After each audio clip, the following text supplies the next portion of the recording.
Punjabi radio USA ਸੁਣ ਰਹੇ ਸਾਰੇ ਹੀ ਮਾਣਯੋਗ ਅਤੇ ਸਤਿਕਾਰਤ ਸਰੋਤਿਆਂ ਨੂੰ ਪੰਜਾਬੀ ਰੇਡੀਓ USA ਦੀ ਟੀਮ ਅਤੇ ਮੇਰੇ ਰਾਜਕਨਵੀਰ ਸਿੰਘ ਵੱਲੋਂ ਆਪ ਜੀ ਨੂੰ ਪ੍ਰੋਗਰਾਮ ਖਬਰ ਤੇ ਨਜ਼ਰ ਦੇ ਵਿੱਚ ਨਿੱਘੀ ਜੀ ਆਇਆਂ ਨੂੰ ਸਭ ਨੂੰ ਬਹੁਤ ਹੀ ਪਿਆਰ ਸਤਿਕਾਰ ਸਹਿਤ ਦੋਨੋਂ ਹੱਥ ਜੋੜ ਕੇ ਸਤਿ ਸ੍ਰੀ ਅਕਾਲ ਹੈ।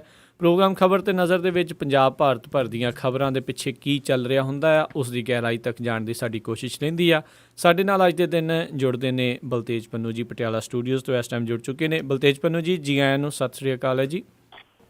ਸਤਿ ਸ਼੍ਰੀ ਅਕਾਲ ਜੀ, ਧੰਨਵਾਦ ਜੀ, ਮਿਹਰਬਾਨੀ। ਸਾਡੇ ਅੱਜ ਦੇ ਪ੍ਰੋਗਰਾਮ ਖਬਰ ਤੇ ਨਜ਼ਰ ਨੂੰ ਸਪਾਂਸਰ ਕਰਦੇ ਨੇ ਖਾਲਸਾ ਇੰਸ਼ੋਰੈਂਸ ਏਜੰਸੀ ਵਾਲੇ, ਜਿਨ੍ਹਾਂ ਦੇ ਕੋਲੋਂ ਤੁਸੀਂ ਹਰ ਤਰ੍ਹਾਂ ਦੀ ਇੰਸ਼ੋਰੈਂਸ ਕਰਵਾ ਸਕਦੇ ਹੋ। ਘਰਾਂ, ਕਾਰਾਂ ਦੀ, taxi, life, commercial, gas station, liquor store, hotel, motel, shopping centre, apartment, restaurant, ਇਹਨਾਂ ਦੀ ਕਿਸੇ ਵੀ ਤਰੀਕੇ ਦੀ ਇੰਸ਼ੋਰੈਂਸ ਦੇ ਲਈ ਕਾਲ ਕਰੋ 408 272 2500 4082722500। ਇਸ ਦੇ ਨਾਲ ਗੁਰਦੀਪ ਸਿੰਘ ਵਿਰਦੀ, ਪ੍ਰੀਤਮ ਸਿੰਘ, ਤਲਵਿੰਦਰ ਸਿੰਘ ਗਿੱਲ, ਸਤਨਾਮ ਸਿੰਘ ਸ਼ੇਰਗਿੱਲ, ਜਾਫੀ ਸਿੰਘ ਅਤੇ ਸੁੱਚਾ ਸਿੰਘ ਜੀ, ਅਸੀਂ ਇਹਨਾਂ ਸਾਰਿਆਂ ਦਾ ਬਹੁਤ ਬਹੁਤ ਧੰਨਵਾਦ ਕਰਦੇ ਹਾਂ। ਜੇ ਤੁਸੀਂ ਜਾਂ ਕੋਈ ਹੋਰ ਕਾਰੋਬਾਰ ਇਸ ਪ੍ਰੋਗਰਾਮ ਨੂੰ ਸਪਾਂਸਰ ਕਰਨਾ ਚਾਹੁੰਦੇ ਹੋ ਉਸ ਦੇ ਲਈ ਤੁਸੀਂ ਕਾਲ ਕਰ ਸਕਦੇ ਹੋ ਨੰਬਰ 408 722 7698 408 722 7698 ਦੇ ਉੱਤੇ। ਅਤੇ ਪੰਨੂ ਜੀ, ਗੱਲਬਾਤ ਦਾ ਸਿਲਸਿਲਾ ਜਿਹੜਾ ਆ ਉਹ ਸ਼ੁਰੂ ਕਰਦੇ ਹਾਂ। ਇਸ ਟਾਈਮ ਜਿਹੜੀ ਖਬਰ ਜਿਹੜੀ ਆ ਰਹੀ ਹੈ ਵੀ ਪ੍ਰੋਫੈਸਰ ਦਵਿੰਦਰਪਾਲ ਸਿੰਘ ਭੁੱਲਰ ਆ, ਉਹਨਾਂ ਨੂੰ ਤਿਹਾੜ ਜੇਲ੍ਹ ਤੋਂ ਅੰਮ੍ਰਿਤਸਰ ਲਿਆਉਣ ਦੀ ਜਿਹੜੀ ਤਿਆਰੀ ਹੋ ਰਹੀ ਆ। ਬਿਲਕੁਲ ਜੀ, ਐਕਚੁਅਲੀ ਇਹ ਜਿਹੜੀ ਐਫਰਟ ਹੀ ਇਹਨੂੰ ਕਿਹਾ ਜਾਊਗਾ, ਇਹ ਅਰਵਿੰਦ ਕੇਜਰੀਵਾਲ ਹੋਰਾਂ ਦੀ ਹੈ ਜੀ। ਦਿੱਲੀ ਦੇ ਜਿਹੜੇ ਮੁੱਖ ਮੰਤਰੀ ਨੇ ਉਹਨਾਂ ਨੇ ਪ੍ਰਕਾਸ਼ ਸਿੰਘ ਬਾਦਲ ਹੋਰਾਂ ਨੂੰ ਇੱਕ ਜਿਹੜੀ ਹੈ ਜੀ ਉਹ ਚਿੱਠੀ ਲਿਖੀ ਹੈ ਕਿ ਦਿੱਲੀ ਦੀ ਤਿਹਾੜ ਜੇਲ੍ਹ ਦੇ ਵਿੱਚ ਬੰਦ ਜਿਹੜੇ ਪ੍ਰੋਫੈਸਰ ਦਵਿੰਦਰ ਸਿੰਘ ਭੁੱਲਰ ਨੇ ਉਹਨਾਂ ਨੂੰ ਪੰਜਾਬ ਦੇ ਵਿੱਚ ਜਿਹੜਾ ਸਰਕਾਰ ਨੂੰ ਕਿਹਾ ਕਿ ਉਹ ਅੰਮ੍ਰਿਤਸਰ ਦੀ ਜੇਲ੍ਹ ਦੇ ਵਿੱਚ ਜਿਹੜਾ ਦੀ ਉਹ ਸ਼ਿਫਟ ਕਰ ਦੇਵੇ ਜੀ। ਇਹ ਕਿਹਾ ਜਾ ਰਿਹਾ ਜੀ ਕਿ ਇਸ ਵੇਲੇ ਚਾਰ ਚੁਫੇਰੇ ਤੋਂ ਸਿੱਖ ਵਿਰੋਧੀ ਹੋਣ ਦਾ ਜਿਹੜਾ ਦੀ ਉਹ ਦੋਸ਼ ਚੱਲ ਰਹੀ ਜਿਹੜੀ ਪੰਜਾਬ ਸਰਕਾਰ ਆ, ਉਹਨੇ ਵੀ ਇਹਦੇ ਉੱਤੇ ਥੋੜਾ ਪੋਜ਼ਿਟਿਵ ਪੱਖ ਜਿਹੜਾ ਦੀ ਉਹ ਵਿਖਾਇਆ ਜੀ। ਔਰ ਸੂਬੇ ਦੇ ਗ੍ਰਹਿ ਵਿਭਾਗ ਨੇ ਦਿੱਲੀ ਸਰਕਾਰ ਦੀ ਜਿਹੜੀ ਚਿੱਠੀ ਆ ਉਹਨੂੰ ਉਹਦੇ ਨਾਲ ਕਾਪੀ ਲਾ ਕੇ ਸੂਬੇ ਦੀਆਂ ਜੇਲ੍ਹਾਂ ਦੇ ਜਿਹੜੇ ਵਧੀਕ ਡਾਇਰੈਕਟਰ ਜਨਰਲ ਨੇ ਖੁਫੀਆ ਵਿਭਾਗ ਜਿਹੜਾ ਦੀ ਉਹਨੂੰ ਜਿਹੜਾ ਦੀ ਇਹ ਜਿਹੜਾ ਚਿੱਠੀ ਹੈ ਉਹਦੇ ਉੱਤੇ ਆਪਣੀਆਂ ਟਿੱਪਣੀਆਂ ਜਿਹੜੀਆਂ ਉਹ ਭੇਜਣ ਦੇ ਵਾਸਤੇ ਕਿਹਾ। ਜਿਵੇਂ ਦਾ ਸਰਕਾਰ ਦਾ ਰਵੱਈਆ ਹਾਲ ਦੀ ਘੜੀ ਜਾਪਦਾ ਜੇ ਇੱਦਾਂ ਹੈ ਤਾਂ ਆਉਣ ਵਾਲੇ ਦਿਨਾਂ ਦੇ ਦੌਰਾਨ ਦਵਿੰਦਰ ਪਾਲ ਸਿੰਘ ਭੁੱਲਰ ਹੋਰੀ ਜਿਹੜੇ ਨੇ ਉਹ ਤਿਹਾੜ ਜੇਲ੍ਹ ਤੋਂ ਅੰਮ੍ਰਿਤਸਰ ਦੀ ਜਿਹੜੀ ਕੇਂਦਰੀ ਜੇਲ੍ਹ ਹੈ ਉੱਥੇ ਪਹੁੰਚ ਸਕਦੇ ਨੇ। 21 ਸਾਲਾਂ ਦੇ ਵਿੱਚ ਉਹਨਾਂ ਨੂੰ ਪੈਰੋਲ ਜਿਹੜੀ ਉਹ ਕਦੇ ਨਹੀਂ ਮਿਲੀ ਔਰ ਇਹ ਤਕਰੀਬਨ ਪਤਾ ਹੀ ਹੈ ਸਾਰੇ ਲਿਸਨਰ ਨੂੰ ਕਿ ਦਵਿੰਦਰਪਾਲ ਸਿੰਘ ਭੁੱਲਰ ਹੋਰਾਂ ਦੀ ਜਿਹੜੀ ਮਾਨਸਿਕ ਹਾਲਤ ਹੈ ਉਹ ਸਹੀ ਨਹੀਂ ਹੈ ਔਰ ਜਿਹੜੇ ਮੈਡੀਕਲ ਆਧਾਰ ਦੇ ਉੱਤੇ ਉਹਨਾਂ ਦੀ ਫਾਂਸੀ ਜਿਹੜੀ ਹੈ ਜੀ ਉਹ ਰੱਦ ਹੋ ਚੁੱਕੀ ਹੋਈ ਹੈ ਜੀ। ਸੋ ਆਉਂਦੇ ਦਿਨਾਂ ਦੇ ਦੌਰਾਨ ਉਹਨਾਂ ਦੀ ਰਿਹਾਈ ਵੱਲ ਨੂੰ ਵੀ ਇਹ ਜਿਹੜੇ ਸਟੈਪ ਆ ਉਹ ਵੱਧ ਸਕਦੇ ਆ ਥੋੜ੍ਹੇ ਜੀ। ਅਤੇ ਨਾਲ ਹੀ ਜੇ ਆਪਾਂ ਇਹ ਵੀ ਗੱਲ ਕਰੀਏ ਵੀ ਬੰਦੀ ਸਿੰਘਾਂ ਦੀ ਜਿਹੜੀ ਰਿਹਾਈ ਨੂੰ ਲੈ ਕੇ ਵੀ ਜਿਹੜੀ ਹੈ ਸਰਕਾਰ ਨੇ ਜਿਹੜੀ ਕਮੇਟੀ ਬਣਾਈ ਆ, ਕੀ ਇਹ ਟਾਲਮ ਟੋਲ ਆ ਜਾਂ ਵਾਕਿਆ ਸੁਹਿਰਦ ਨੇ ਇਸ ਪਾਸੇ? ਨਹੀਂ, ਦੇਖੋ ਸੁਹਿਰਦਤਾ ਜਿਹੜੀ ਹੈ ਜੀ ਉਹ ਸਿਆਣੇ ਕਹਿੰਦੇ ਨਾ ਜਿਹੜੇ ਝੋਨੇ ਵਾਲੇ ਪਿੰਡ ਨੇ ਉਹ ਪਰਾਲੀਓਂ ਪਛਾਣੇ ਜਾਂਦੇ ਨੇ ਜੀ। ਜਦੋਂ ਜਿਹੜਾ ਮੁੱਖ ਮੰਤਰੀ ਹੈ ਜੀ ਉਹ ਕਹਿੰਦੇ ਨੇ ਕਿ ਉਹਨਾਂ ਨੇ ਕਮੇਟੀ ਜਿਹੜੀ ਹੈ ਜੀ ਇਸ ਮਸਲੇ ਦੇ ਉੱਤੇ ਬਣਾ ਦਿੱਤੀ ਹੈ ਜੀ, ਭਾਵ ਕਿ ਜਿਹੜੇ ਕੱਲ ਕੁਝ ਜਥੇਬੰਦੀਆਂ ਜਿਹੜੀਆਂ ਮਿਲੀਆਂ ਸਨ ਜਾ ਕੇ ਇੱਥੇ ਮੁੱਖ ਮੰਤਰੀ ਪ੍ਰਕਾਸ਼ ਸਿੰਘ ਬਾਦਲ ਹੋਰਾਂ ਨੂੰ ਉਹਨਾਂ ਦੇ ਨਾਲ ਮੁਲਾਕਾਤ ਤੋਂ ਬਾਅਦ ਜਿਹੜੀ ਹੈ ਜੀ ਇਹ ਕਮੇਟੀ ਦਾ ਐਲਾਨ ਜਿਹੜਾ ਜੀ ਉਹ ਕੀਤਾ ਗਿਆ। ਔਰ ਜਿਹੜੀ ਇਹ ਕਮੇਟੀ ਹੈ ਇਹਦੇ ਵਿੱਚ ਪੰਜਾਬ ਦੇ ਮੁੱਖ ਮੰਤਰੀ ਹੋਰਾਂ ਨੇ ਜਿਹੜੀ ਮੁਲਾਕਾਤ ਤੋਂ ਬਾਅਦ ਇਹ ਗੱਲ ਆਖੀ ਹੈ ਕਿ ਇਸ ਮਾਮਲੇ ਦੇ ਉੱਤੇ ਕੇਂਦਰੀ ਗ੍ਰਹਿ ਮੰਤਰੀ ਰਾਜਨਾਥ ਸਿੰਘ ਹੋਰਾਂ ਨੂੰ ਮਿਲਣ ਦਾ ਉਹਨਾਂ ਨੇ ਭਰੋਸਾ ਦਿੱਤਾ। ਇਹਦੇ ਵਿੱਚ ਪੰਜਾਬ ਦੇ ਵਧੀਕ ਮੁੱਖ ਸਕੱਤਰ ਔਰ ਮੁੱਖ ਮੰਤਰੀ ਦੇ ਪ੍ਰਮੁੱਖ ਸਕੱਤਰ, ADGP ਖੁਫੀਆ ਵਿੰਗ ਜਿਹੜੇ ਨੇ ਔਰ ਪ੍ਰਮੁੱਖ ਸਕੱਤਰ ਜਿਹੜੇ ਜੇਲ੍ਹਾਂ ਦੇ ਨੇ ਉਹਨਾਂ ਨੂੰ ਸ਼ਾਮਲ ਜਿਹੜਾ ਦੀ 4 ਮੈਂਬਰੀ ਕਮੇਟੀ ਹੈ ਇਹ ਬਣਾਈ ਗਈ ਹੈ ਜੀ। ਦੇਖਿਆ ਜਾਵੇ ਤਾਂ ਇਹ ਮਸਲਾ ਕੋਈ ਨਵਾਂ ਤਾਂ ਹੈ ਨਹੀਂ ਗਾ ਕਿ ਹੁਣੇ ਜਿਹੜਾ ਜੀ ਉੱਭਰਨਾ ਸ਼ੁਰੂ ਹੋਇਆ। ਮੁੱਖ ਮੰਤਰੀ ਪ੍ਰਕਾਸ਼ ਸਿੰਘ ਬਾਦਲ ਹੋਰਾਂ ਨੇ ਆਪਣੇ ਜਿਹੜੇ ਹਮਰੁਤਬਾ ਉਹਨਾਂ ਦੇ ਮੁੱਖ ਮੰਤਰੀ ਨੇ ਉਹਨਾਂ ਨੂੰ ਕੋਈ ਚਿੱਠੀ ਨਹੀਂ ਲਿਖੀ। ਪਿਛਲੇ ਸਮੇਂ ਦੇ ਦੌਰਾਨ ਜਿਹੜੀ ਹੈ ਜੀ ਇਹ ਗੱਲ ਸਾਹਮਣੇ ਆ ਚੁੱਕੀ ਹੈ ਕਿ ਉਹ ਕਹਿੰਦੇ ਰਹੇ ਨੇ ਕਿ ਚਿੱਠੀਆਂ ਲਿਖੀਆਂ ਹੋਈਆਂ ਨੇ, ਜਦੋਂ ਕਿ ਚਿੱਠੀਆਂ ਜਿਹੜੀਆਂ ਪਹੁੰਚੀਆਂ ਨਹੀਂ। ਇਹ ਮੁੱਖ ਮੰਤਰੀ ਉਹਨਾਂ ਸੂਬਿਆਂ ਦੇ ਜਿਹੜੇ ਮੁੱਖ ਮੰਤਰੀ ਨੇ ਜਿਨ੍ਹਾਂ ਦੀਆਂ ਜੇਲ੍ਹਾਂ ਦੇ ਵਿੱਚ ਇਹ ਕੈਦ ਨੇ ਉਹਨਾਂ ਦੇ ਨਾਲ ਸਿੱਧੀ ਗੱਲ ਕਰਕੇ ਚਿੱਠੀ ਜਿਹੜੀ ਹੈ ਜੀ ਉਹ ਲਿਖਦੇ ਨੇ ਤਾਂ ਉਹਦਾ ਮਤਲਬ ਕੁਝ ਹੋਰ ਹੋਊਗਾ। ਜਿਵੇਂ ਇਹ ਲੱਗਦਾ ਜੀ ਕਿ ਹਾਲ ਦੀ ਘੜੀ ਜਿਹੜੀ ਹੈ ਜੀ ਉਹ ਟਾਲ ਮਟੋਲ ਕਮੇਟੀ ਹੀ ਜਿਹੜੀ ਬਣਾਈ ਹੈ।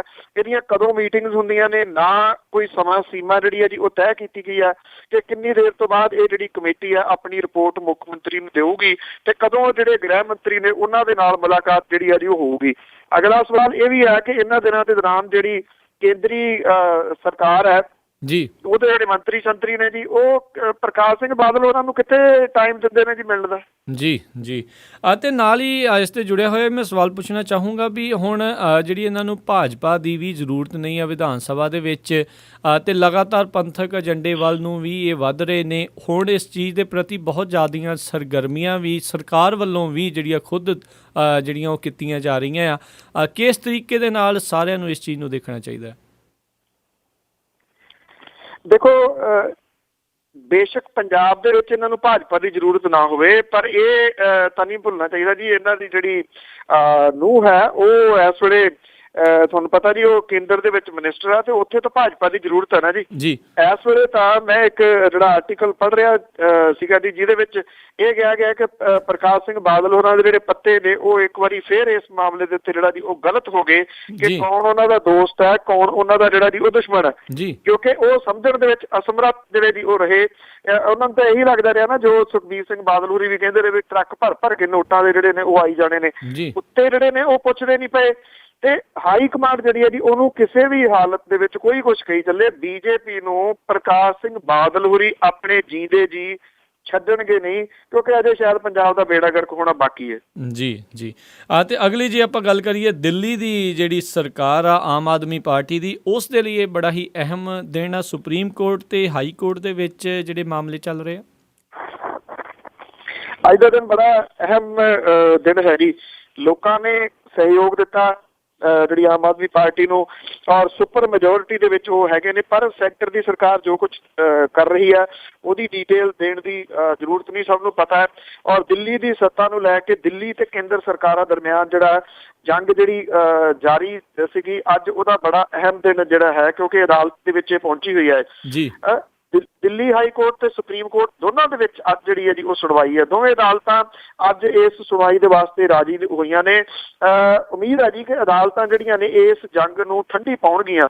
ਸੁਪਰੀਮ ਕੋਰਟ ਦਾ ਬੂਹਾ ਖੜਕਾਇਆ ਜੀ ਕੇਂਦਰ ਦੀ ਸਰਕਾਰ ਨੇ। ਦਿੱਲੀ ਹਾਈ ਕੋਰਟ ਦੇ ਵੱਲੋਂ 25 ਮਈ ਨੂੰ ਜਾਰੀ ਹੁਕਮਾਂ ਨੂੰ ਚੁਣੌਤੀ ਜਿਹੜੀ ਹੈ ਜੀ ਉਹ ਦਿੱਤੀ ਹੈ। ਹਾਈ ਕੋਰਟ ਨੇ ਦਿੱਲੀ ਸਰਕਾਰ ਦੀ ਜਿਹੜੀ ਐਂਟੀ ਕਰਪਸ਼ਨ ਬਿਊਰੋ ਹੈ ਉਹਦੇ ਦਿੱਲੀ ਪੁਲਿਸ ਮੁਲਾਜ਼ਮਾਂ ਖਿਲਾਫ ਜਾਂਚ ਤੇ ਉਹਨੂੰ ਗ੍ਰਿਫਤਾਰ ਕਰਨ ਸੰਬੰਧੀ ਅਖਤਿਆਰ ਖੋਹਣ ਦੀ ਕੇਂਦਰੀ ਮੰਤਰਾਲੇ ਦੀ ਅਥਾਰਟੀ ਦੇ ਉੱਤੇ ਸਵਾਲ ਉਠਾਇਆ ਸੀਗਾ। ਦੂਜੇ ਪਾਸੇ ਮੁੱਖ ਮੰਤਰੀ ਅਰਵਿੰਦ ਕੇਜਰੀਵਾਲ ਹੋਰਾਂ ਦੀ ਜਿਹੜੀ ਦਿੱਲੀ ਦੀ ਆਪ ਸਰਕਾਰ ਨੇ ਹਾਈ ਕੋਰਟ ਦੇ ਵਿੱਚ ਕੇਂਦਰ ਦੀ 21 ਮਈ ਦੇ ਉਸ ਨੋਟੀਫਿਕੇਸ਼ਨ ਨੂੰ ਚੁਣੌਤੀ ਦਿੱਤੀ ਹੈ, ਜਿਹਦੇ ਤਹਿਤ ਐਂਟੀ ਕਰਪਸ਼ਨ ਬਿਊਰੋ ਦੀਆਂ ਸ਼ਕਤੀਆਂ ਖੋਹੀਆਂ ਗਈਆਂ ਸੀ। ਸਗੋਂ ਦਿੱਲੀ ਸਰਕਾਰ ਦੇ ਅਹਿਮ ਆਫੀਸਰਸ ਦੀਆਂ ਨਿਯੁਕਤੀਆਂ ਤੇ ਤਬਾਦਲਿਆਂ ਦੇ ਸਾਰੇ ਅਧਿਕਾਰ ਵੀ ਚੁਣੀ ਹੋਈ ਸਰਕਾਰ ਦੀ ਥਾਂ ਉਪ ਰਾਜਪਾਲ ਨਜੀਬ ਜੰਗ ਨੂੰ ਦੇ ਦਿੱਤੇ ਸੀਗੇ। ਸੁਪਰੀਮ ਕੋਰਟ ਦੇ ਵਿੱਚ ਅੱਜ ਜਿਹੜੀ ਹੈ ਜੀ ਇਹ ਸੁਣਵਾਈ ਹੋ ਰਹੀ ਹੈ, ਔਰ ਇਸੇ ਤਰੀਕੇ ਦੇ ਨਾਲ ਹਾਈ ਕੋਰਟ ਦੇ ਵਿੱਚ ਵੀ ਸੁਣਵਾਈ ਜਿਹੜੀ ਹੈ ਜੀ ਹੋ ਰਹੀ ਹੈ। ਅੱਜ ਦੋਵੇਂ ਜਿਹੜੇ ਇਹ ਮਾਮਲੇ ਨੇ ਇਹਨਾਂ ਦੇ ਉੱਤੇ ਸੁਣਵਾਈ ਜਿਹੜੀ ਹੈ ਜੀ ਆਈ ਥਿੰਕ ਦਿੱਲੀ ਸਰਕਾਰ ਦੀ ਦਿਸ਼ਾ ਜਿਹੜੀ ਹੈ ਜੀ ਉਹ ਤੈਅ ਕਰੂਗੀ ਕਿ ਇਹ ਕਿੱਧਰ ਨੂੰ ਜਾਂਦੀ ਹੈ। ਜੇ ਅਦਾਲਤਾਂ ਜਿਹੜੀਆਂ ਨੇ ਉਹਨੇ ਦਿੱਲੀ ਸਰਕਾਰ ਦੇ ਹੱਕ ਦੇ ਵਿੱਚ ਫੈਸਲਾ ਲਿਆ ਤਾਂ ਇਹ ਜਿਹੜੀ ਆਮ ਆਦਮੀ ਪਾਰਟੀ ਦੀ ਜਿੱਥੇ ਦਿੱਲੀ ਦੀ ਜਿੱਤ ਹੋਊਗੀ ਉੱਥੇ ਨਾਲ ਨਾਲ ਉਹਨੂੰ ਜਿਹੜਾ ਮੁਲਕ ਦੇ ਦੂਜੇ ਸੂਬਿਆਂ ਦੇ ਵਿੱਚ ਵਧਣ ਦੇ ਵਾਸਤੇ ਵੀ ਰਾਹ ਜਿਹੜਾ ਜੀ ਉਹ ਖੋਲੂਗੀ। ਤੇ ਜੇ ਫੈਸਲਾ ਜਿਹੜਾ ਜੀ ਉਹਨਾਂ ਦੇ ਵਿਰੋਧ ਦੇ ਵਿੱਚ ਆ ਗਿਆ ਤੇ ਜਿਹੜੇ ਕਾਫੀ ਹੱਦ ਤੱਕ ਜਿਹੜੀ ਬੀਜੇਪੀ ਹੈ ਉਹ ਸਫਲ ਹੋ ਜੂਗੀ ਆਪਣੀ ਉਸ ਸਾਜ਼ਿਸ਼ ਦੇ ਵਿੱਚ, ਜਿਹਦੇ ਤਹਿਤ ਉਹ ਦਿੱਲੀ ਦੇ ਵਿੱਚ ਹੀ ਉਹਨੂੰ ਜਿਹੜਾ ਜੀ ਕੈਦ ਰੱਖਣਾ ਚਾਹੁੰਦੀ ਹੈ। ਜੀ। ਤੇ ਅਗਲੀ ਜੇ ਆਪਾਂ ਗੱਲ ਕਰੀਏ ਵੀ ਵਿਦੇਸ਼ ਦੇ ਵਿੱਚ ਰਹਿਣ ਵਾਲੇ ਜਿਹੜੇ ਸਰਕਾਰੀ ਮੁਲਾਜ਼ਮ ਆ ਉਹ ਬਰਖਾਸਤ ਹੋ ਸਕਦੇ ਨੇ। ਜੀ ਜਿਹੜੀ ਵਿਜੀਲੈਂਸ ਨੇ ਰਿਪੋਰਟ ਸੌਂਪੀ ਆ 130 ਦੇ ਖਿਲਾਫ ਜਿਹੜੀ ਆ ਸਖਤ ਕਾਰਵਾਈ ਦੀ ਸਿਫਾਰਿਸ਼ ਜਿਹੜੀ ਆ ਉਹ ਕੀਤੀ ਗਈ ਹੈ। ਮੁੱਖ ਮੰਤਰੀ ਪ੍ਰਕਾਸ਼ ਸਿੰਘ ਬਾਦਲ ਨੇ ਪਿਛਲੇ ਸਾਲ ਅਕਤੂਬਰ ਦੇ ਵਿੱਚ ਇਹ ਮਾਮਲੇ ਦੀ ਜਾਂਚ ਜਿਹੜੀ ਸੀ ਉਹ ਵਿਜੀਲੈਂਸ ਨੂੰ ਸੌਂਪੀ ਸੀਗੀ। ਵਿਜੀਲੈਂਸ ਨੇ ਸੂਚੀ ਦੇ ਨਾਲ ਸਰਕਾਰ ਨੂੰ ਇਹ ਵੀ ਕਿਹਾ ਕਿ ਤਕਰੀਬਨ 20 ਵਿਭਾਗਾਂ ਦੇ ਅਦਾਰਿਆਂ ਦੇ ਵੱਲੋਂ ਇਸ ਸੰਬੰਧ ਦੇ ਵਿੱਚ ਜਾਣਕਾਰੀ ਨਹੀਂ ਦਿੱਤੀ ਜਾ ਰਹੀ। ਰਾਜ ਦੇ 2000 ਦੇ ਕਰੀਬ ਮੁਲਾਜ਼ਮ ਤੇ ਆਫੀਸਰ ਜਿਹੜੇ ਨੇ ਉਹਨਾਂ ਨੇ ਵਿਦੇਸ਼ਾਂ ਦੀ ਜਿਹੜੀ ਪਰਮਾਨੈਂਟ ਰੈਜ਼ੀਡੈਂਸੀ ਹੈ, ਜਿਹੜੀ ਉੱਥੋਂ ਦੀ ਨਾਗਰਿਕਤਾ ਜਿਹੜੀ ਹੈ ਜੀ ਉਹ ਲਈ ਹੋਈ ਹੈ। ਹੁਣ ਪੰਜਾਬ ਵਿਜੀਲੈਂਸ ਬਿਊਰੋ ਨੇ ਜਿਹੜੇ ਵਿਦੇਸ਼ ਦੇ ਵਿੱਚ ਪੱਕੇ ਤੌਰ ਦੇ ਉੱਤੇ ਜਾਂ ਕੱਚੇ ਤੌਰ ਦੇ ਉੱਤੇ ਜਾ ਕੇ ਜਿਹੜੇ ਨਾਗਰਿਕਤਾ ਹਾਸਲ ਕਰਨ ਵਾਲੇ 130 ਸਰਕਾਰੀ ਮੁਲਾਜ਼ਮ ਨੇ ਉਹਨਾਂ ਦੇ ਖਿਲਾਫ ਪੰਜਾਬ ਸਿਵਲ ਸਰਵਿਸਿਜ਼ ਨਿਯਮਾਂ ਦੇ ਅਧੀਨ ਸਖਤ ਕਾਰਵਾਈ ਦੀ ਸਿਫਾਰਿਸ਼ ਜਿਹੜੀ ਹੈ ਜੀ ਉਹ ਕਰ ਦਿੱਤੀ ਹੈ। ਇਹਦੀ ਬਕਾਇਦਾ ਤੌਰ ਦੇ ਉੱਤੇ ਪੁਸ਼ਟੀ ਜਿਹੜੀ ਹੈ ਜੀ ਉਹ ਹੋਈ ਹੈ। ਜਿਹੜੇ ਹੁਣੇ ਵੀ ਦੱਸਿਆ ਗਿਆ ਮੁੱਖ ਮੰਤਰੀ ਦੇ ਦਫ਼ਤਰ ਦੇ ਕੁਝ ਜਿਹੜੇ ਅਧਿਕਾਰੀ ਨੇ ਉਹਨਾਂ ਨੇ ਕਿਹਾ ਕਿ ਰਿਪੋਰਟ ਦੇ ਆਧਾਰ ਤੇ ਦੋਸ਼ੀ ਅਫਸਰਾਂ ਜਾਂ ਕਰਮਚਾਰੀਆਂ ਦੇ ਵਿਰੁੱਧ ਕਾਰਵਾਈ ਕੀਤੀ ਜਾਊਗੀ।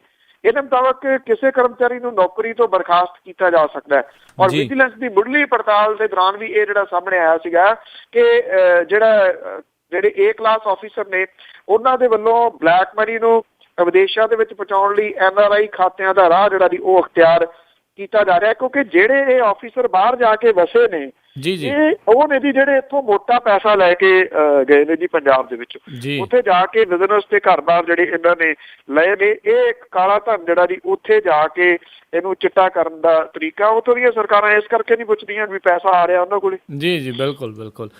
ਤੇ ਅਗਲੀ ਜਿਹੜੀ ਆਪਾਂ ਗੱਲ ਕਰੀਏ ਵੀ ਪਿੰਕੀ ਕੈਟ ਹਾਈ ਕੋਰਟ ਦੇ ਵਿੱਚ ਜੀ, ਪਿੰਕੀ ਕੈਟ ਜਿਹੜਾ ਜੀ ਉਹ ਚਲੇ ਗਿਆ ਇਸ ਵੇਲੇ ਹਾਈ ਕੋਰਟ ਦਾ ਉਹਨੇ ਸਹਾਰਾ ਜਿਹੜਾ ਜੀ ਉਹ ਲਿਆ। ਉਹਨੇ ਜਿਹੜੀ ਪੰਜਾਬ ਪੁਲਿਸ ਸੀਗੀ ਉਹਦੇ ਸਰਕਾਰ ਦੇ ਵੱਲੋਂ ਜਿਹੜੇ ਉਹਨੂੰ ਕੱਢੇ ਜਾਣ ਤੋਂ ਬਾਅਦ ਜਿਹੜਾ ਪਹਿਲਾਂ ਬਹਾਲ ਕਰਤਾ ਸੀਗਾ, ਉਸ ਮਾਮਲੇ ਦੇ ਵਿੱਚ ਪੰਜਾਬ ਹਰਿਆਣਾ ਹਾਈ ਕੋਰਟ ਦੇ ਵਿੱਚ ਪਟੀਸ਼ਨ ਜਿਹੜੀ ਹੈ ਜੀ ਉਹ ਦਾਖਲ ਕਰਤੀ ਹੈ। ਪਿੰਕੀ ਨੇ 20 ਮਈ ਨੂੰ ਜਾਰੀ ਹੁਕਮਾਂ ਨੂੰ ਚੁਣੌਤੀ ਦਿੰਦਿਆਂ ਹੋਇਆ ਕਿਹਾ ਕਿ ਕਾਨੂੰਨੀ ਰੂਪ ਦੇ ਵਿੱਚ ਠੀਕ ਫੈਸਲਾ ਨਹੀਂ ਸੀਗਾ ਤੇ ਅਧਿਕਾਰੀ ਜਿਹੜੇ ਸੀ ਉਹਨਾਂ ਨੂੰ ਇਉਂ ਨਹੀਂ ਸੀ ਜਿਹੜਾ ਕਰਨਾ ਚਾਹੀਦਾ। ਔਰ ਇਹ ਜਿਹੜਾ ਮਾਮਲਾ ਹੈ ਜੀ ਇਹ ਇਸ ਵੇਲੇ ਪੰਜਾਬ ਹਰਿਆਣਾ ਹਾਈ ਕੋਰਟ ਦੇ ਵਿੱਚ ਜਿਹੜਾ ਜੀ ਉਹ ਚਲੇ ਗਿਆ। ਔਰ ਜਿਹੜਾ ਗੁਰਮੀਤ ਪਿੰਕੀ ਹੈ ਜਿਹਨੂੰ ਕਤਲ ਦੇ ਮਾਮਲੇ ਦੇ ਵਿੱਚ ਉਮਰ ਕੈਦ ਹੋਈ ਸੀ ਔਰ ਥੋੜੇ ਸਮੇਂ ਤੋਂ ਬਾਅਦ ਜਿਹੜਾ ਸੀਗਾ ਉਹਨੂੰ ਰਿਹਾ ਕਰ ਦਿੱਤਾ ਗਿਆ ਸੀਗਾ। 16 ਮਈ ਨੂੰ ਮੁੜ ਕੇ ਇਸ ਅਹੁਦੇ ਤੇ ਉਹਨੂੰ ਲੈਣ ਦਾ 20 ਮਈ ਨੂੰ ਜਿਹੜਾ ਸੀਗਾ ਜੀ ਉਹਨੂੰ ਫਿਰ ਬਰਖਾਸਤ ਜਿਹੜਾ ਸੀਗਾ ਉਹ ਕਰ ਦਿੱਤਾ ਗਿਆ ਸੀਗਾ। ਪਿਛਲੇ ਦਿਨਾਂ ਤੋਂ ਇਹ ਮਾਮਲਾ ਜਿਹੜਾ ਜੀ ਪੰਜਾਬ ਦੇ ਵਿੱਚ ਵਾਹਵਾ ਭਖਿਆ ਹੋਇਆ। ਇੱਕ ਪਾਸੇ ਜਿਹੜੀ ਸਰਕਾਰ ਹੈ ਜੀ ਉਹ ਇਹ ਕਹਿੰਦੀ ਹੈ ਕਿ ਉਹਨੇ ਤਾਂ ਤੁਰੰਤ ਇਹਦੇ ਉੱਤੇ ਕਾਰਵਾਈ ਕੀਤੀ, ਪਰ ਦੂਜੀਆਂ ਜਿਹੜੀਆਂ ਰਿਪੋਰਟਾਂ ਨੇ ਉਹ ਵੀ ਕਹਿੰਦੀਆਂ ਨੇ ਕਿ ਸਰਕਾਰ ਦੀ ਮਾਫ ਕਰਨਾ ਅੱਖ ਦੇ ਥੱਲੇ ਸਾਰਾ ਕੁਝ ਹੋਇਆ, ਉਹ ਜਾਣ ਬੁੱਝ ਕੇ ਇਸ ਸਭ ਕੁਛ ਇਹਨੂੰ ਜਿਹੜਾ ਜੀ ਉਹ ਲੁਕਾ ਰਹੀ ਹੈ। ਜੀ ਤੇ ਅਗਲੀ ਜਿਹੜੀ ਆਪਾਂ ਗੱਲ ਕਰੀਏ ਵੀ ਰਣੀਕੇ ਹੁਣਾਂ ਦਾ ਮੁੰਡਾ ਜਿਹੜਾ ਗੱਲ ਚੱਲੀ ਸੀ ਜਿਸ ਦੀਆਂ ਤਸਵੀਰਾਂ ਵੀ ਸਾਹਮਣੇ ਸੀਗੀਆਂ ਵੀ ਉਹ ਸ਼ਰਾਬ ਵੰਡਦਾ ਸੀ ਪਰ ਉਸ ਦੇ ਵਿੱਚ ਬੇਦਾਗ ਨਿਕਲਿਆ। ਇਹ ਐਕਚੁਅਲੀ ਪਟਿਆਲੇ ਡਿਸਟ੍ਰਿਕਟ ਦੇ ਨਾਲ ਹੀ ਮਾਮਲਾ ਜਿਹੜਾ ਜੀ ਉਹ ਜੁੜਿਆ ਹੋਇਆ। ਇੱਥੋਂ ਦਾ ਘਨੌਰ ਦੇ ਕਸਬੇ ਦੇ ਵਿੱਚ ਜਿਹੜੀ ਸ਼੍ਰੋਮਣੀ ਅਕਾਲੀ ਦਲ ਦੀ ਰੈਲੀ ਸੀਗੀ ਉਹਦੇ ਦੌਰਾਨ ਖੁੱਲ੍ਹੇਆਮ ਸ਼ਰਾਬ ਦੀ ਵਰਤੋਂ ਹੋਈ ਸੀ ਔਰ 1 ਸਾਲ ਪਹਿਲਾਂ ਡਿਊਟੀ ਦੇ ਵਿੱਚ ਕੋਤਾਹੀ ਦੇ ਦੋਸ਼ਾਂ ਦਾ ਸਾਹਮਣਾ ਕਰ ਰਿਹਾ ਪੰਜਾਬ ਦੇ ਕੈਬਨਿਟ ਮੰਤਰੀ ਗੁਲਜ਼ਾਰ ਸਿੰਘ ਰਣੀ ਦਾ ਪੁੱਤ ਜਿਹੜਾ ਕਰ ਤੇ ਆਬਕਾਰੀ ਇੰਸਪੈਕਟਰ ਆ ਭੁਪਿੰਦਰਪਾਲ ਸਿੰਘ, ਉਹਨੂੰ ਸਰਕਾਰ ਨੇ ਕਲੀਨ ਚਿੱਟ ਜਿਹੜੀ ਹੈ ਜੀ ਉਹ ਦੇ ਦਿੱਤੀ ਹੈ। ਇਹ ਕਿਸੇ ਅਦਾਲਤ ਨੇ ਬਰੀ ਨਹੀਂ ਕੀਤਾ। ਔਰ ਪਟਿਆਲਾ ਦੇ ਜ਼ਿਲ੍ਹਾ ਚੋਣ ਆਫਿਸਰ ਜਿਹੜੇ ਪ੍ਰਿਯੰਕ ਭਾਰਤੀ ਸੀਗੇ ਉਹਨਾਂ ਨੇ ਭੁਪਿੰਦਰਪਾਲ ਨੂੰ ਜਿਹੜਾ DEO ਨੂੰ ਗਲਤ ਜਾਣਕਾਰੀ ਦੇਣ ਦਾ ਦੋਸ਼ੀ ਜਿਹੜਾ ਉਹ ਕਰਾਰ ਦਿੱਤਾ ਸੀਗਾ। 2014 ਦੀਆਂ ਜਿਹੜੀਆਂ ਚੋਣਾਂ ਦੇ ਦੌਰਾਨ ਇਹ ਰੈਲੀ ਹੋਈ ਸੀ ਔਰ ਵੋਟਰਾਂ ਨੂੰ ਭਰਮਾਉਣ ਦੇ ਵਾਸਤੇ ਖੁੱਲ੍ਹੇਆਮ ਸ਼ਰਾਬ ਜਿਹੜੀ ਉਹ ਵਰਤਾਈ ਗਈ ਸੀ ਔਰ ਇਹਦੀਆਂ ਫੋਟੋਆਂ ਅਖਬਾਰਾਂ ਦੇ ਮੁੱਖ ਪੰਨਿਆਂ ਦੇ ਉੱਤੇ ਉਦੋਂ ਜਿਹੜੀਆਂ ਉਹ ਲੱਗੀਆਂ ਸਨ ਔਰ ਇਹਨੂੰ ਲੈ ਕੇ ਜਿਹੜੇ ਉਦੋਂ ਚੋਣ ਆਫਿਸਰ ਸਨ ਉਹਨਾਂ ਨੇ ਸਖਤ ਐਕਸ਼ਨ ਜਿਹੜਾ ਉਹ ਲਿਆ ਸੀਗਾ। ਜਿਹੜੀ ਭੁਪਿੰਦਰਪਾਲ ਸਿੰਘ ਹੈ ਜੀ ਉਹਨੂੰ ਕਲੀਨ ਚਿੱਟ ਜਿਹੜੀ ਹੈ ਜੀ ਉਹ ਜਾਂਚ ਰਿਪੋਰਟ ਡਾਇਰੈਕਟਰ ਜਿਹੜੇ ਗੁਰਤੇਜ ਸਿੰਘ ਨੇ ਉਹਨੇ ਤਿਆਰ ਕੀਤੀ ਹੈ ਔਰ ਉਹਨਾਂ ਨੇ ਇਹ ਜਿਹੜੀ ਰਿਪੋਰਟ ਹੈ ਜੀ ਇਹ ਸਬਮਿਟ ਕਰਤੀ ਹੈ ਸਰਕਾਰ ਦੇ ਕੋਲੇ। ਕਿਉਂਕਿ ਉਹਨਾਂ ਨੂੰ ਪਤਾ ਹੀ ਸੀਗਾ ਜੀ ਕਿ ਜਦੋਂ ਉੱਪਰ ਸਾਰੇ ਉਹਨਾਂ ਦੇ ਬੈਠੇ ਨੇ ਉਹਨਾਂ ਨੂੰ ਬਚਾਉਣ ਵਾਲੇ, ਇਸ ਕਰਕੇ ਉਹਨੂੰ ਕੀ ਹੋਣਾ ਸੀਗਾ, ਫਰਕ ਹੀ ਕੋਈ ਨਹੀਂ। ਜੀ ਬਿਲਕੁਲ। ਅਗਲੀ ਜਿਹੜੀ ਆਪਾਂ ਗੱਲ ਕਰਦੇ ਅਨਿਲ ਜੋਸ਼ੀ ਦੇ ਭਰਾ ਦੇ ਉੱਤੇ ਹਮਲੇ ਦਾ ਜਿਹੜਾ ਮਾਮਲਾ ਸੀ ਉਸ ਨੂੰ ਲੈ ਕੇ ਤਰਨਤਾਰਨ ਪੁਲਿਸ ਦੀ ਜਿਹੜੀ ਖਿਚਾਈ ਕੀਤੀ ਅਦਾਲਤ ਵੱਲੋਂ। ਜੋਸ਼ੀ ਦੇ ਭਰਾ ਦੇ ਉੱਤੇ ਜਿਹੜਾ ਹਮਲਾ ਇਹ ਵੀ ਚੋਣਾਂ ਦੇ ਦੌਰਾਨ ਹੀ ਹੋਇਆ ਸੀਗਾ ਜੀ। ਇਸ ਮਾਮਲੇ ਦੇ ਉੱਤੇ ਪੰਜਾਬ ਹਰਿਆਣਾ ਹਾਈ ਕੋਰਟ ਨੇ ਕੇਸ ਨੂੰ ਦਬਾਉਣ ਦੀਆਂ ਕੋਸ਼ਿਸ਼ਾਂ ਜਿਹੜੀਆਂ ਕਰਨ ਦੇ ਵਾਸਤੇ ਪੁਲਿਸ ਦੀ ਜਿਹੜੀ ਹੈ ਜੀ ਉਹ ਵਾਹਵਾ ਲਾਭ ਉਹ ਕੀਤੀ ਹੈ ਜੀ। ਜਸਟਿਸ ਗਰੋਵਰ ਜਿਹੜੇ ਨੇ ਉਹਨਾਂ ਨੇ ਇਹ ਕਿਹਾ ਕਿ ਮੁਲਜ਼ਮਾਂ ਦੇ ਪੱਖ 'ਚ ਜਾਂਚ ਨੂੰ ਮੋੜਿਆ ਗਿਆ। ਉਹਨਾਂ ਕਿਹਾ ਕਿ ਇਹ ਕੋਈ ਰਾਤ ਬਰਾਤੇ ਹਮਲਾ ਨਹੀਂ ਹੋਇਆ, ਦਿਨ ਦਿਹਾੜੇ ਜਿਹੜਾ ਉਹ ਹਮਲਾ ਹੋਇਆ ਸੀਗਾ ਤੇ ਇਸ ਕਰਕੇ ਜਿਹੜੀ ਇਹਦੀ ਪੁਲਿਸ ਨੂੰ ਸਾਰਾ ਕੁਝ ਪਤਾ ਸੀਗਾ। ਅਦਾਲਤ ਨੇ ਇਹ ਵੀ ਕਿਹਾ ਕਿ ਬੰਦੂਕਾਂ ਦੀ ਇਹਦੇ ਵਿੱਚ ਖੁੱਲ੍ਹ ਕੇ ਜਿਹੜੀ ਉਹ ਵਰਤੋਂ ਕੀਤੀ ਗਈ ਸੀਗੀ। ਉਹਨੇ ਕਿਹਾ ਕਿ ਜਿਹੜੀ ਅਦਾਲਤ ਦੀ ਇਹ ਧਾਰਨਾ ਇੱਥੇ ਮਜ਼ਬੂਤ ਹੁੰਦੀ ਹੈ ਕਿ ਵੱਡੀਆਂ ਹਸਤੀਆਂ ਦੇ ਸ਼ਾਮਲ ਹੋਣ ਕਰਕੇ ਕੇਸ ਨੂੰ ਦਬਾਉਣ ਦੀ ਕੋਸ਼ਿਸ਼ ਜਿਹੜੀ ਹੈ ਜੀ ਉਹ ਕੀਤੀ ਜਾ ਰਹੀ ਹੈ। ਉਹਨਾਂ ਇੱਥੋਂ ਦੇ ਇੱਕ DSP ਸੁਖਵਿੰਦਰ ਸਿੰਘ ਦੀ ਦਖਲਅੰਦਾਜ਼ੀ ਦਾ ਨੋਟਿਸ ਲਿਆ ਤੇ ਇਹ ਕੇਸ ਨੂੰ ਲੀਹੋ ਲਾਉਣ ਦੀ ਕੋਸ਼ਿਸ਼ ਦੇ ਵਿੱਚ ਜਿਹੜਾ ਜੀ ਉਹ ਹੈ। ਜਸਟਿਸ ਗਰੋਵਰ ਉਹਨਾਂ ਨੇ ਆਪਣੇ ਫੈਸਲੇ ਦੇ ਵਿੱਚ ਕਿਹਾ ਕਿ 3 ਮਹੀਨੇ ਹੋ ਗਏ ਨੇ ਅਜੇ ਤੱਕ ਜਾਂਚ ਹੀ ਨਹੀਂ ਮੁੱਕੀ ਔਰ ਉਹਨਾਂ ਨੇ ਇਹ ਗੱਲ ਕਹੀ ਹੈ ਕਿ ਇਹਦੀ ਜਿਹੜੀ ਜਾਂਚ ਹੈ ਉਹ ਛੇਤੀ ਸਬਮਿਟ ਕੀਤੀ ਜਾਵੇ ਔਰ ਪੁਲਿਸ ਨੂੰ ਇਹ ਗੱਲ ਕਹੀ ਹੈ ਕਿ ਸਾਰਾ ਕੁਝ ਅਦਾਲਤ ਦੇ ਨੋਟਿਸ ਦੇ ਵਿੱਚ ਹੈ, ਇਸ ਕਰਕੇ ਇਹਦੇ ਤੋਂ ਜਿਹੜਾ ਜੀ ਉਹ ਬਚਿਆ ਨਹੀਂ ਜਾ ਸਕਦਾ। ਜੀ ਜੀ। ਤੇ ਅਗਲੀ ਜਿਹੜੀ ਆਪਾਂ ਗੱਲ ਕਰੀਏ ਕਬੱਡੀ ਕੱਪ, ਜਿਹੜੇ ਕਿ ਹਰ ਸਾਲ ਵਰਲਡ ਕੱਪ ਜਿਹੜਾ ਹੁੰਦਾ ਹੈ ਜੀ, ਉਹਨਾਂ ਦੇ ਬਹੁਤ ਸਾਰੇ ਬਿੱਲ ਅਜੇ ਵੀ ਬਕਾਇਆ ਨੇ। ਬਿਲਕੁਲ ਜੀ, ਐਕਚੁਅਲੀ ਜੋ ਕੁਛ ਇਹਦੇ ਕਬੱਡੀ ਕੱਪ ਦੇ ਆੜ ਦੇ ਵਿੱਚ ਹੁੰਦਾ ਜੀ, ਉਹ ਸਭ ਕੁਝ ਪਤਾ ਹੀ ਹੈ ਬਹੁਤਿਆਂ ਨੂੰ। ਜਿਹੜਾ 5ਵਾਂ ਵਿਸ਼ਵ ਕਬੱਡੀ ਕੱਪ ਸੀਗਾ ਜੀ, 3 ਕਰੋੜ ਰੁਪਏ ਦੇ ਬਿੱਲ ਜਿਹੜੇ ਉਹ ਅਜੇ ਵੀ ਬਕਾਇਆ ਨੇ ਜੀ। ਪੰਜਾਬ ਸਰਕਾਰ ਨੇ 5ਵਾਂ ਵਿਸ਼ਵ ਕਬੱਡੀ ਕੱਪ ਜਿਹੜਾ ਸੀਗਾ ਜੀ, ਉਹ 3 ਕਰੋੜ ਰੁਪਏ ਦੇ ਜਿਹੜੇ ਫੰਡ ਨੇ ਉਹ ਘੁੱਟ ਕੇ ਜਿਹੜੀ ਉਹ ਸਰਕਾਰ ਬੈਠੀ ਆ। ਪੰਜਾਬ ਦੇ ਹੋਟਲ ਤੇ ਟੈਂਟ ਮਾਲਕ ਜਿਹੜੇ ਨੇ ਉਹ ਵਿਚਾਰੇ ਆਪਣੇ ਦੀ ਖਾਤਰ 5 ਮਹੀਨੇ ਤੋਂ ਸਰਕਾਰੀ ਦਫ਼ਤਰਾਂ ਦੇ ਗੇੜੇ ਜਿਹੜੇ ਉਹ ਮਾਰ ਕੇ ਥੱਕ ਚੁੱਕੇ ਨੇ ਜੀ। ਜਿਹੜੇ ਮਹਿਮਾਨ ਪੁੱਜੇ ਸੀਗੇ ਜੀ, ਉਹਨਾਂ ਦੀ ਸੇਵਾ ਕਰਨ ਵਾਲੇ ਲੁਧਿਆਣਾ ਤੇ ਬਠਿੰਡਾ ਦੇ ਹੋਟਲਾਂ ਦੇ 82 ਲੱਖ ਰੁਪਏ ਸਰਕਾਰ ਵੱਲ ਬਕਾਇਆ ਨੇ।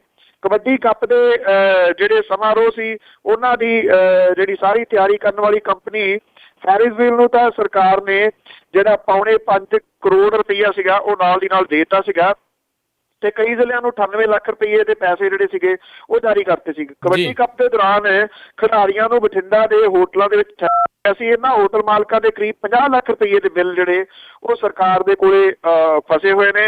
ਲੁਧਿਆਣੇ ਦੇ ਇੱਕ ਹੋਟਲ ਮਾਲਕ ਦੇ 32 ਲੱਖ ਰੁਪਏ ਬਿੱਲਾਂ ਸਣੇ ਕੁੱਲ 41 ਲੱਖ ਰੁਪਏ ਬਕਾਇਆ ਨੇ ਜੀ।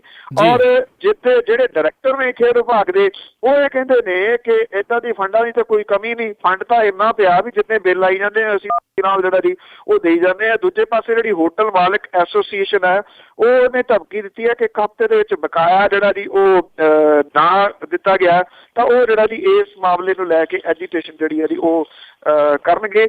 ਜਿਹੜੀਆਂ ਕੰਪਨੀਆਂ ਇੱਦਾਂ ਦੇ ਵੱਲੋਂ ਹਾਇਰ ਕੀਤੀਆਂ ਜਾਂਦੀਆਂ ਨੇ ਮੁੰਬਈ ਵਗੈਰਾ ਤੋਂ, ਉਹ ਕਿਉਂਕਿ ਬਿਨਾਂ ਪੇਮੈਂਟ ਲਏ ਤੋਂ ਪਰਫਾਰਮੈਂਸ ਹੀ ਨਹੀਂ ਕਰਦੀਆਂ ਜੀ, ਉਹਨਾਂ ਨੂੰ ਤਾਂ ਉਦੋਂ ਹੀ ਜਿਹੜੀ ਹੈ ਜੀ ਉਹ ਦੇ ਦਿੱਤੀ ਜਾਂਦੀ ਆ।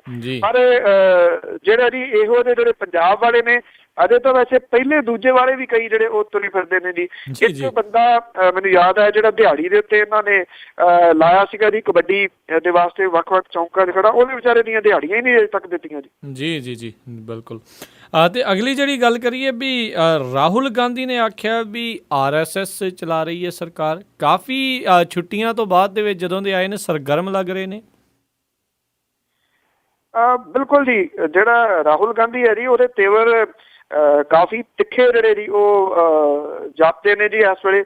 ਜਿਹੜੇ ਤਰੀਕੇ ਦੇ ਨਾਲ ਉਹਨਾਂ ਦੇ ਜਿਹੜੇ ਬਿਆਨ ਵਗੈਰਾ ਆ ਰਹੇ ਨੇ, ਹੁਣ ਰਾਹੁਲ ਗਾਂਧੀ ਨੇ ਕੱਲ ਜਿਹੜੇ ਆ ਜੀ 2 ਮਾਮਲਿਆਂ ਦੇ ਉੱਤੇ ਚੁਟਕੀ ਜਿਹੜੀ ਆ ਜੀ ਉਹ ਲਈ ਆ। ਇੱਕ ਤਾਂ ਉਹਨਾਂ ਨੇ ਇਹ ਗੱਲ ਕਹੀ ਆ ਕਿ ਜਿਹੜੀ RSS ਹੈ ਉਹ ਆਪਣਾ ਇੰਡੀਵਿਜੂਅਲ ਜਿਹੜਾ ਜੀ ਉਹ ਉੱਲੂ ਸਿੱਧਾ ਕਰ ਰਹੀ ਹੈ, ਔਰ ਇਹ RSS ਦਾ ਏਜੰਡਾ ਜਿਹੜਾ ਜੀ ਉਹ ਸਮੁੱਚੇ ਭਾਰਤ ਦੇ ਵਿੱਚ ਉਹ ਲਾਗੂ ਕਰਨ ਦੇ ਵਾਸਤੇ ਕੇਂਦਰੀ ਜਿਹੜੀ ਸਰਕਾਰ ਹੈ ਉਹਦਾ ਸਹਾਰਾ ਲੈ ਰਹੀ ਹੈ। ਔਰ ਉਹਨੇ ਕਿਹਾ ਕਿ ਕੇਂਦਰ ਦੀ ਜਿਹੜੀ ਸਰਕਾਰ ਹੈ ਉਹਨੂੰ RSS ਹੀ ਅਸਲ ਦੇ ਵਿੱਚ ਪਿੱਛੋਂ ਜਿਹੜਾ ਜੀ ਉਹ ਚਲਾ ਰਹੀ ਹੈ ਜੀ।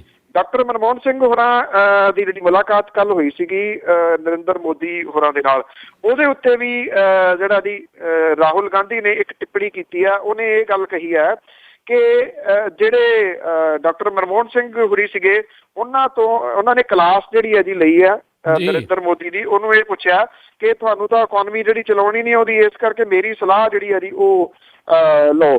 ਤੋ ਇਹਨੂੰ ਜਿਹੜਾ ਜੀ ਅਸੀਂ ਜਿਹੜੇ ਨੇ ਉਹ ਬੜੇ ਕੱਛਾਂ ਵਜਾ ਰਹੇ ਨੇ। ਕਹਿੰਦੇ ਜੀ ਜਿਹੜੀ ਜ਼ਿੰਮੇਵਾਰੀ ਸੰਭਾਲਣ ਦੇ ਵਾਸਤੇ ਅਸੀਂ ਕਹਿ ਰਹੇ ਹਾਂ ਰਾਹੁਲ ਗਾਂਧੀ ਤਿਆਰ ਹੈ, ਉਹ ਤਾਂ ਉਸ ਪਾਸੇ ਵੱਲ ਨੂੰ ਜਿਹੜਾ ਜੀ ਉਹ ਤੁਰ ਰਿਹਾ। ਪਰ ਮੁਸ਼ਕਲ ਥੋੜੀ ਜਿਹੀ ਰਾਹੁਲ ਗਾਂਧੀ ਦੀ ਜਿਹੜੀ ਹੈ ਇਹ ਹੈ ਜੀ ਕਿ ਇੱਕ ਗੱਲ ਸਹੀ ਹੈ ਕਿ ਉਹਨੂੰ ਕੋਈ ਸੀਰੀਅਸਲੀ ਨਹੀਂ ਲੈਂਦਾ। ਲੋਕ ਸੋਚਦੇ ਨੇ ਕੀ ਕਰੀ ਜਾਂਦਾ ਜੀ। ਜੀ ਬਿਲਕੁਲ। ਤੇ 10ਵੀਂ ਦੇ ਵੀ ਨਤੀਜੇ ਆਏ ਨੇ ਤੇ ਇਸ ਦੇ ਵਿੱਚ ਇੱਕ ਵਾਰੀ ਫਿਰ ਕੁੜੀਆਂ ਨੇ ਬਾਜੀ ਮਾਰੀ। ਦੇਖੋ, ਮੁੰਡੇ ਤਾਂ ਹੋ ਗਏ ਅਸਲ ਦੇ ਵਿੱਚ ਨਸ਼ੇੜੀ, ਔਰ ਕੁੜੀਆਂ ਨੇ ਜੀ ਜਿਨ੍ਹਾਂ ਤੋਂ ਆਸ ਹੈ। ਪਿਛਲੇ ਦਿਨਾਂ ਦੇ ਵਿੱਚ ਜਿਹੜੇ ਹੋਈ ਸੀਗੀ ਜੀ ਆਪਣੇ ਇੱਥੇ ਐਗਜ਼ਾਮ ਹੋਇਆ ਸੀਗਾ IAS IPS ਦਾ, ਉਹਦੇ ਵਿੱਚ ਵੀ ਕੁੜੀਆਂ ਦੀ ਜਿਹੜੀ ਉਹ ਝੰਡੀ ਰਹੀ ਸੀਗੀ ਜੀ।